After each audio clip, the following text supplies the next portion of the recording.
네, 오늘 하나님 말씀은 사사기 20장 전체입니다. 자, 여러분들 말씀을 읽어보셨듯이 오늘 내용이 어떤 내용이에요? 자, 일반적인 생각을 한번 해볼게요. 자, 이스라엘 자손이 지금 레위 지파 사람이 행한 행동에 모두 다 붕괴를 하고 있어요. 그 당한 사건. 보니까 내용을 보니까 참 이 레위 사람도 사람들 앞에서 얘기할 때는 자기가 잘못한 내용을 싹 빼고 얘기를 해요. 그죠? 그 잘못했던 내용들을 싹 빼고 그냥 그 기브아 사람들이 못됐다 하니까 이스라엘 온 지파 사람들이 들고 일어나 가지고 이런 악행이 있냐, 우리 가운데 이런 일은 없다 해가지고 한 지파에 가서 처음에는 그 불량배들만 잡아서 본보기로 삼자 했는데 그 기브아 주민들이 다 에워싸서 그들을 보호하고 오히려 그 베냐민 지파 전체가 모여가지고 이스라엘과 싸움이 일어나는데, 자 오늘 또 보니까 40만 명이 모여가지고 싸움을 시작하기 전에 어떻게 해요? 하나님께 여쭙고 그랬더니 응답을 받죠. 그런데 나가서 싸우는데 져요. 두 번째도 더 간절하게 금식하면서 기도하고 하나님께 여쭙는데 나가서 싸우라고 해가지고 응답을 받아서 나가서 싸웠는데 또 져요.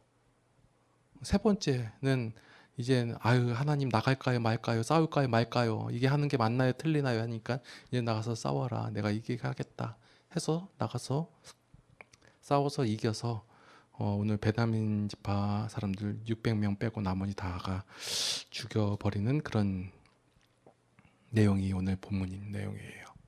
자, 여러분들이 이 내용을 읽으면서 어떤 생각들을 하시는지 모르겠는데 저도 맨 처음에 이런 내용을 접하였을 때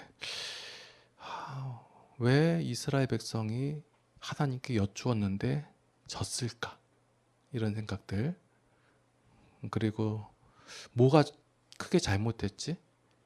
그리고 기브아라는 사람의 이 불량배들, 얘네들 진짜 잘못했는데 왜 처음에는 얘네들이 싸워서 이겼을까? 그리고 베냐민 지파는 왜 이들을 보호하려고 했을까? 자, 이런 생각으로 한번 말씀을 한번 살펴보도록 할게요. 자, 오늘 말씀 처음 부분에 나오는 지명이 이 미스바라는 곳이에요. 우리나라의 그 미스바 대각성 운동, 나이 연세 있으신 분들은 이 기도회 아시죠? 누가 먼저 시작했더라? 하여간 그 우리나라에 그래서 무슨 기도 모임이 있으면 미스바 대성회 해가지고 그런 게 있었는데, 이 미스바라는 지명이 뭐 성경에 한 여러 군데 나오는데요. 먼저 창세기 31장에 보면 그 야곱이 이제 라반의 집에서 탈출해서 다시 가나안 땅으로 도망갈 때 라반이 쫓아와가지고 그 대립하던 그 장소가 있어요. 거기가 바로 미스바예요. 그래서 그 라반이 그 드라빔을 그 자기 딸이 훔쳐갔는데 그걸 못 찾고 거기서 이제 라반과 그 야곱이 언약을 해요. 어떤 언약을 하냐면 우리가 이제 뭐 너랑 나랑 이제 싸우지 말고, 그리고 우리가 떠나 있을 때 여호와께서 너와 나 사이에 를 한번 살펴주십시오라는 증거의 단을 쌓고 이곳을 미스바라 했어요.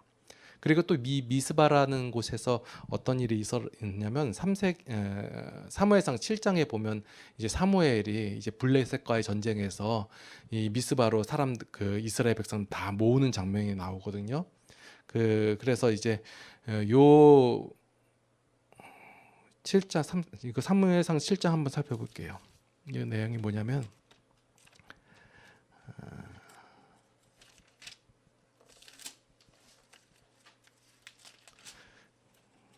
정확하게 여기 왜 이것이 낸지 나와 있는데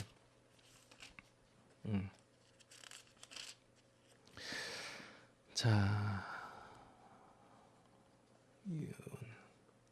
그러니까 여기서 이제 그 하나님 앞에 나와서 번제를 드리고 하나님께 약속을 하고 12절 말씀에 보니까 사무엘이 돌을 취하여 미스와 센 사이에 세워 이르되 여호와께서 여기까지 우리를 도우셨더라 해서 에베네셀이라고 또 짓고 내용이 또 나왔는데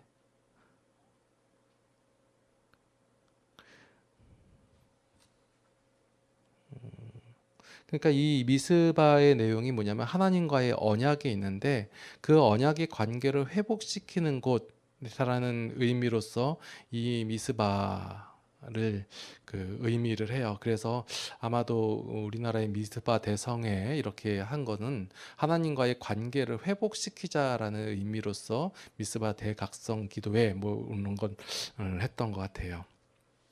자, 이곳에서 이제 이스라엘 사람들이 모여가지고 뭘 하냐면 하나님과의 관계를 회복시키는 것이 아니라 하나님께서 세우신 한 지파를 없애버리려고 하는 계획을 세우고 거기서 전쟁이 시작이 되는 거예요.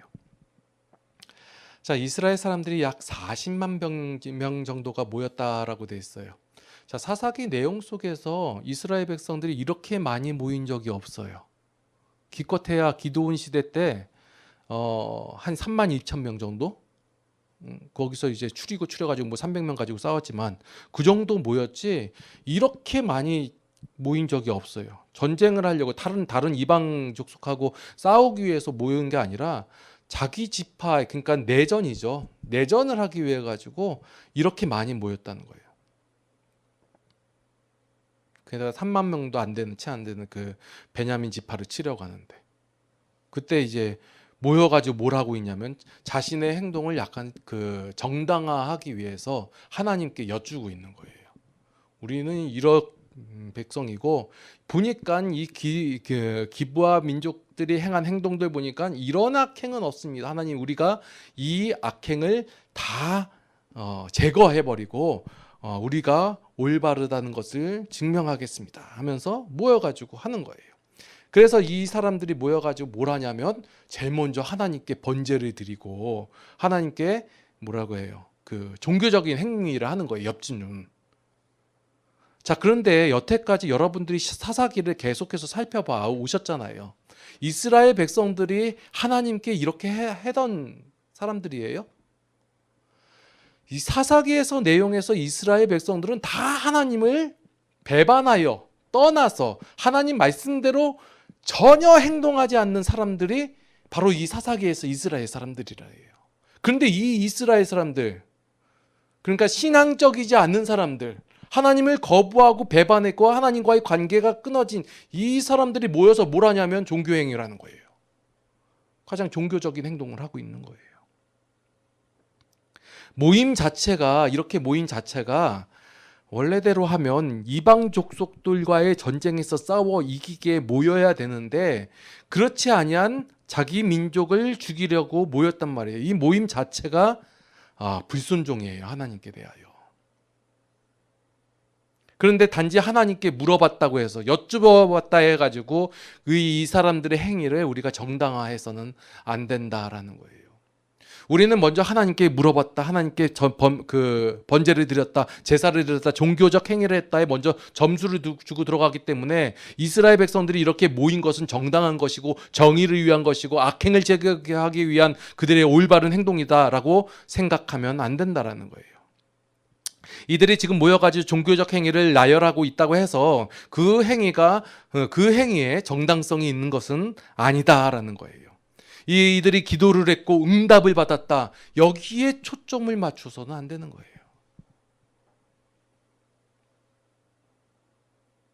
지금 현재 우리 많은 성도들이, 기독교인들이 관심 있어 하는 부분은 이들이 하나님께 여쭈었다. 그리고 응답받았다. 그래서 결국은 전쟁에서 승리했다. 여기에만 관심이 있어 한단 말이에요. 참 여태까지 내용하고는 전혀 상관없는 어이없는 행동들을 이 이스라엘 백성들이 하고 있다 해요. 당시에는 하나님께 귀 기울이는 사람들 없었어요. 자, 여기서 제가 그 말씀을 읽으면서 궁금했던 내용은 도대체 누가 하나님께 여쭈었고 누가 응답을 받았을까요? 그전에는 사사 개인에게 하나님께서 말씀하시고 하나님께서 응답을 하시고 그랬어요. 그런데 여기 오늘 본문 내용 속에서 보면 이스라엘이 여호와 하나님께 여쭈었고 응답하셨다라 했는데 도대체 누가 했을까? 누가 응답을 받았을까? 전체적인 내용을 살펴봤을 때 그래서 제가 고민이 되는 게 뭐냐면 하나님께서 말씀을 하시고 하나님께서 하라 했는데 견적에서 져버리고 뭐 하나님께서 장난치시는 것도 아니고 이런 내용을 살펴봤을 때 아마도 이거는 본문의 내용 없는 내용이에요. 아마도 이스라엘 백성들이 자기식으로 해석을 해가지고 이것이 응답이다라고 판단하지 않았을까. 이거는 그냥 사담이에요. 자, 우리는 여기서 전쟁에서 승리했다, 여쭈었다, 응답을 받았다 여기에 관심이 있는데 하나님께서는 왜 이스라엘 백성들에게 전쟁이 일어나게 하셨냐? 여기에 우리가 관심을 둬야 한대요. 왜 이스라엘 백성들에게 보면 전쟁이 일어났고 기근이 있으며 또 뭐가 있었죠? 전염병이 돌고 왜 그랬나요? 하나님 어느 날 갑자기 심심하니까 전쟁이나 한번 해볼까 하고 나가서 전쟁하고 싸우고 그리고 이기가 하니까 야 나 이렇게 힘세지라고 그런 거 자랑하기 위해서 전쟁을 일어나게 하셨나요? 하나님께서는 전쟁이나 기근이나 아니면 전염병이나 이런 사건들을 통해서 이스라엘 백성들이 왜 이스라엘이 되었는지, 하나님께서 그들을 왜 세웠는지, 하나님께서 어떻게 역사하시고, 다시 말해서 이스라엘의 정체성을 깨닫게 하시려고 이런 것들을 허락하신다라는 거예요. 그러니까 이스라엘은 이 전쟁을 통해 가지고 우리가 왜 세워졌고 하나님께서 이스라엘을 제사장 나라로 삼으셨잖아요. 그러니까 이스라엘을 어떻게 세우셨고 이스라엘이 어떤 위치에 있는지를 깨달아 알아서 하나님과의 관계를 회복시키고 하나님의 약속을 믿고 그리고 하나님을 찬송하게끔 하는 것이 이 전쟁의 목적이라는 거예요. 그런데 이스라엘 백성들은 이 전쟁을 통하여 자신들의 이익과 안정만을 도모하고 있다는 거예요. 추구하고 바라고 있다는 거예요. 이스라엘만 그런 것이 아니라 지금 현재 우리도 그러고 있어요. 전쟁을 통하여 어떤 문제를 통하여 어떤 상황을 통하여 우리들의 이익과 안정만을 도모하고 있다는 거예요. 우리 가운데 어떤 힘든 일이 있고 어려움이 있어요. 그 어려움을 닥쳤을 때 우리가 생각하는 것은 이것으로부터 자유함과 안정함과 평안과 그러한 상황을 통하여 나에게 이익이 들어오는 것을 생각하지, 하나님께서 우리를 성도 삼아준 그 성도의 정체성을 깨닫기에는 관심이 별로 없다라는 거예요. 게다가 오늘 본문에 나온 이 베냐민과의 전쟁은 하나님께서 시킨 것이 아니에요. 자신들의 옳고 그름, 이스라엘 백성 전체의 옳고 그름을 판단하기 위해서 그리고 정죄하기 위해서 일으킨 전쟁이에요. 생각해 보십시오. 당시에 기브아의 이 불량배들만 악행을 저지르고 있었을까요? 아니에요. 제가 지난번에 설교했듯이 레위인도 그랬고 이 노인도 그랬고 그 첩도 그랬고 이스라엘 모두가 다 하나님 앞에서 악행을 저지르고 있었다예요. 하나님을 모른다 하고 하나님을 인정하지 않고 하나님과의 관계를 회복시키지 않고 하나님과의 전혀 다른 이방 민족들과 동일한 삶을 살고 있었다라는 거예요. 다만 기브아 사람들의 악행이 이 수면 위로 떠올랐을 뿐이에요. 그래서 이 악행을 했다에 근본적인 문제가 있는 것이 아니에요. 이 본질적인 문제는 하나님과의 관계를 끊어버렸다. 이스라엘 백성이 하나님과의 관계를 끊어버린 거예요. 저절로 끊어진 게 아니라 이방인 것이 훨씬 더 좋아 보이고 세상의 가치가 훨씬 더 옳아 보이기에 그대로 따라서 쫓아갔기 때문에 하나님과의 관계가 끊어진 거예요. 무엇을 잘했다 못했다 라고 말하기 전에 내가 하나님과의 관계가 제대로 되어 있는지, 하나님의 가치를 나도 따라가고 있는지, 이러한 것이 우선이다라는 거예요. 근데 우리의 관심은 뭐예요? 내 문제가 해결되는 것, 내 어려움이 해결되는 것, 나에게 안식이 있고 평화가 있고 나에게 어떠한 이익이 주어지는 것, 여기에 관심만 있잖아요.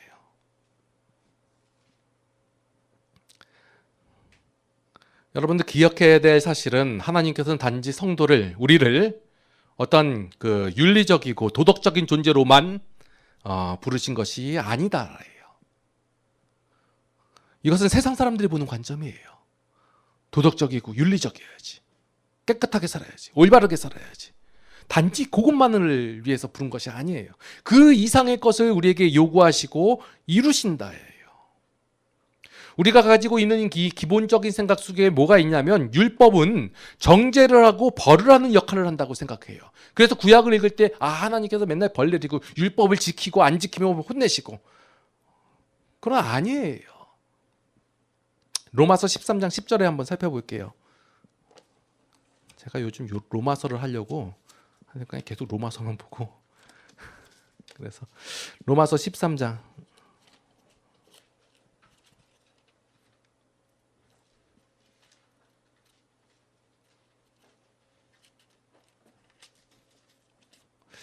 잘 안 넘어가네요. 자, 로마서 13장에 보니까 율법에 대해서 얘기해요. 8절부터 보니까 율법의 내용이 나오죠. 9절에. 그래서 10절에 보니까 사랑은 이웃에게 악을 행하지 아니하니 그러므로 사랑은 율법의 완성이니라. 자, 이 말씀을 여러분들도 많이 들었을 거예요. 율법의 완성은 사랑이다. 사랑은 율법의 완성이다. 그런데 실제적으로 우리가 구약의 율법을 대하면서 사랑이 율법의 완성이다라는 생각을 안 해요. 제가 예전에 학교 다닐 때 이제 구약에 나온 율법과 신약에서 나온 율법이 너무 차이가 크잖아요. 구약에서는 도적질하지 말자, 살인하지 말라, 이런 내용들이 나오고, 신약에서의 율법은 뭐냐니까 예수님께서 주신 율법 있죠. 크게 두 가지, 결국 한 가지. 뭐예요? 내 이웃을 내 몸과 같이 사랑하라. 그리고 하나님을 사랑하라. 이게 이제 신약의 율법이라고 할 수 있거든요. 그래서 제가 구약의 율법을 소극적인 율법이다, 그리고 신약의 율법을 적극적 율법이라고 정의를 한번 내려봤어요. 그러니까 성도에게 단지 살인하지 않고 도덕질하지 말라는 것만 하는 것이 아니라 정직하고 사랑하는 데까지 나아가라라는 말을 하는 거예요. 그런데 보십시오. 여러분들 구약에서 말하고 있는 이 소극적 율법도 여러분들이 감당할 수 있나요? 어때요? 감당할 수 있나요?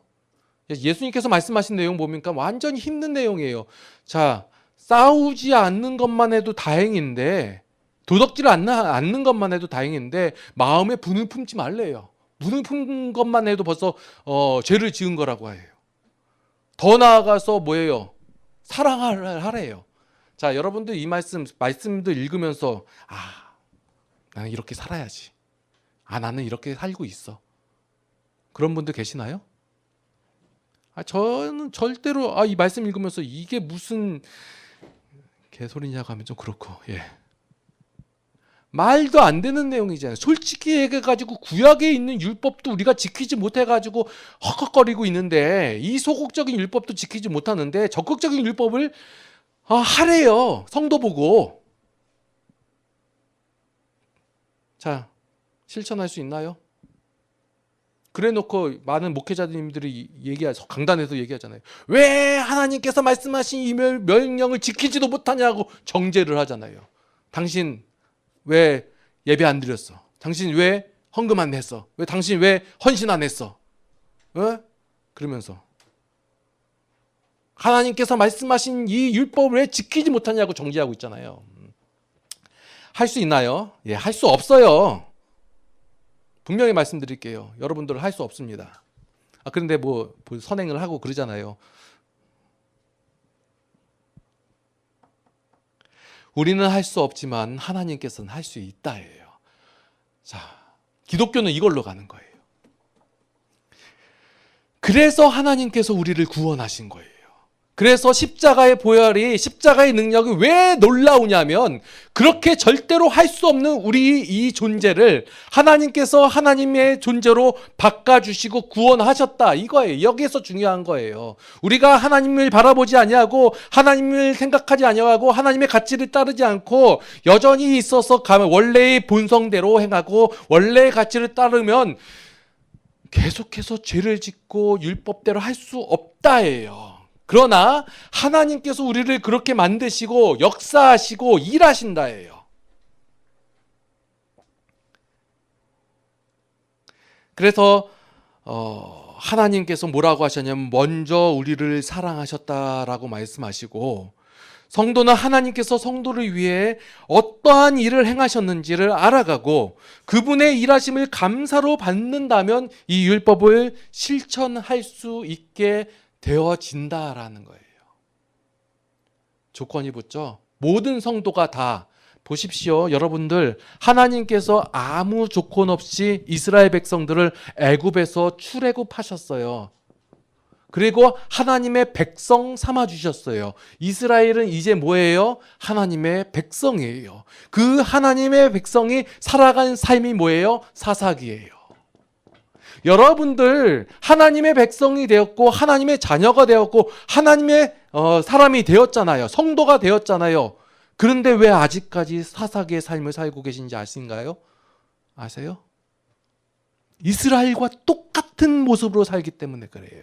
하나님을 안 바라봐요. 하나님께서는 이스라엘 백성들이 애굽에 있을 때든지 광야에 있을 때든지 사사기 가나안 땅에 있을 때든지 하나님께서는 여전히 이스라엘 백성들을 사랑하시고 돌봐주시고 이끌어주시고 일하시고 계셨어요. 그런데 이스라엘 백성들이 안 바라본다는 거예요. 인정을 안 하고. 그래야 하나님을 바라보고 하나님의 가치와 내 가치가 동일시되어질 때 하나님의 일하심을 바라보게 되고 그 일하심을 감사함으로 받아들이게 되니까 성도가 이 율법을 실천하면서 살아가는 거예요. 이 모습이 결국 하나님의 기쁨이 되고 만다라는 거예요. 오늘 본문의 내용을 한번 살펴보십시오. 옳고 그름을 중요시 여기면서 자신의 옳음을 증명하기 위해 그름을 행한 자를 죽여버리고 마는 거예요. 그런데 성도는 다른 사람을 이기거나 죽이지 않더라도 살 수 있는 존재예요. 기꺼이 질 수 있는 존재라는 거예요. 대신 죽을 수 있는 존재고. 여러분들 이 말씀이 감당이 안 되죠? 예, 감당이 안 돼요. 당연히 감당이 안 되는 말씀들이에요. 마음의 분을 품지 마라. 내 이웃을 사랑하라. 누가 오리를 가져가면 십리를 가져라. 왼뺨을 때리면 오른뺨도 돌려대라. 이 감당이 안 되는 말씀이에요. 그런데 이것을 하나님께서 감당하신다라는 거예요. 그러면 여러분들께서는 그 하나님의 일하심을 아멘으로 받아들이면 되는 거예요. 현재 기독교의 가장 큰 문제가 뭔지 아세요? 아멘이 없다라는 거예요. 아니, 목사님 무슨 얘기예요? 교회 갈 때마다 아멘하고 기도 끝날 때마다 아멘하는데 아멘이 없어요. 하나님께서 일하신 그 내용에 대한 아멘이 없어요. 다 자기가 하겠다고 하고 내가 이루겠다고 하고 내가 헌신하겠다고 얘기하지 하나님의 일하심에 대한 하나님의 행하심에 대한 하나님의 가치에 대한 아멘이 없다예요. 아멘이 뭐예요? 옳습니다. 그것이 맞습니다. 그것이 참입니다. 아멘이잖아요. 사사기의 내용을 보면서 진짜 이런 나쁜 사람들에 대한 마음보다는 내가 더 악하지라는 마음이 더 드는 거예요.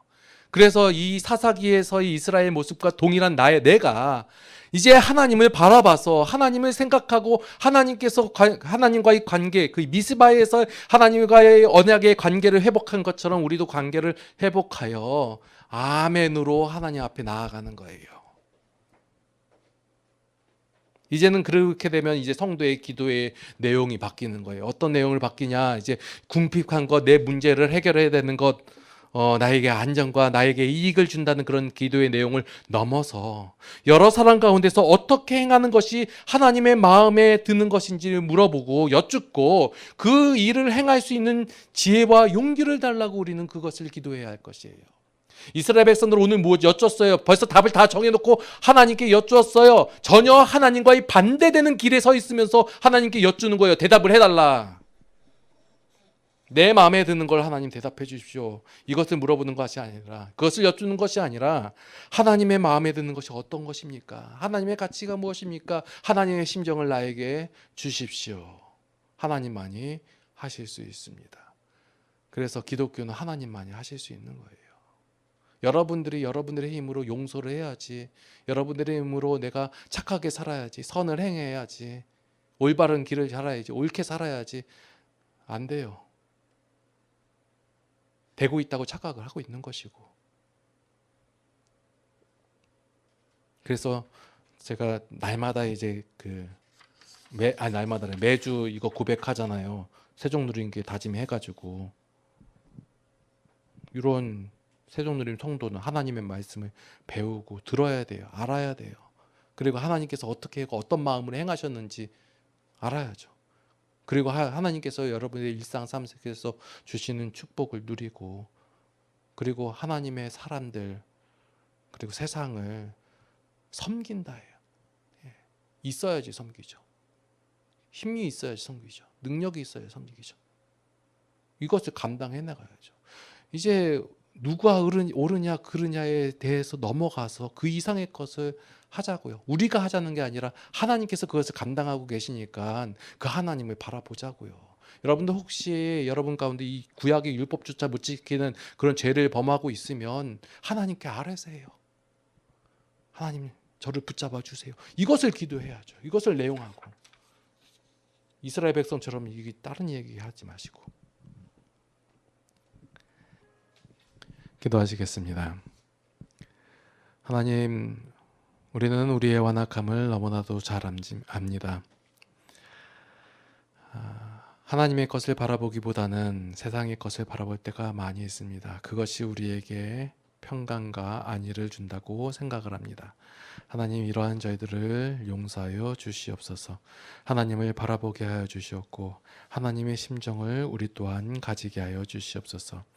하나님께서 우리에게 행하신 일을 우리가 날마다의 삶 속에서 바라보게 하여 주시옵고 그 하나님의 마음에, 하나님의 행하심에 항상 아멘하며 그 하나님을 인정하며 살아갈 수 있도록 하나님 저희들을 붙잡아 주시옵소서.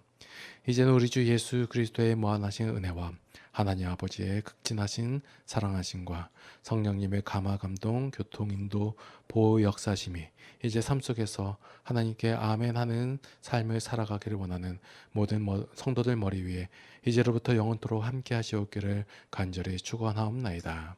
아멘.